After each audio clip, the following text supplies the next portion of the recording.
नमस्कार. मी राजेंद्र वागचोरे. आज बऱ्याच दिवसानंतर व्हिडिओ करण्याचा योग आलेला आहे. तर या काही दिवसामध्ये बऱ्याच घडामोडी आपल्या घडलेल्या आहेत, जे की आपल्या दिव्यांग कल्याण विभागाचे सचिव तुकाराम मुंडे यांची बदली हा एक प्रामुख्याने विषय आहे की तुकाराम मुंडे नावाचा माणूस कुणाला नको होता म्हणून त्याची बदली करण्यात आली. कारण सर्व दिव्यांग बांधवांकडनं तुकाराम मुंडेंचं स्वागतच होत होतं. त्यांनी घेतलेल्या निर्णयांचं सर्व दिव्यांग बांधवांनी स्वागत केलेलं आहे. त्यांनी जे काही आक्रमक पवित्रा घेतला होता बोगस दिव्यांगांच्या बाबतीत, तर त्यासाठी सर्व राज्यातील दिव्यांगांनी त्यांचं अभिनंदन केलं होतं.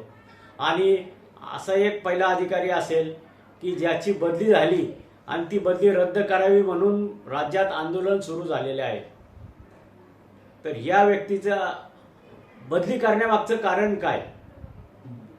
तुकाराम मुंडेंची बदली करून कुणाला फायदा झाला हे कोडं आता निर्माण झालेलं आहे. कारण एक तर हा दुर्लक्षित विभाग होता.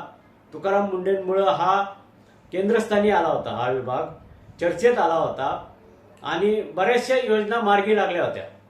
असं असताना अचानक तुकाराम मुंडेंची बदली का व्हावी, त्याच्या मागचं कारण काय? की बोगस दिव्यांगांना खतपाणी घालण्याचं काम कोणी करतंय का, याचा पण तपास करणं गरजेचं आहे. आणि जर झालंच तर पुन्हा दिव्यांग कल्याण विभागाच्या सचिवपदी तुकाराम मुंडेंची नियुक्ती करावी, अशीच सर्व दिव्यांग बांधवांच्या वतीने मी विनंती करतो आणि थांबतो. धन्यवाद.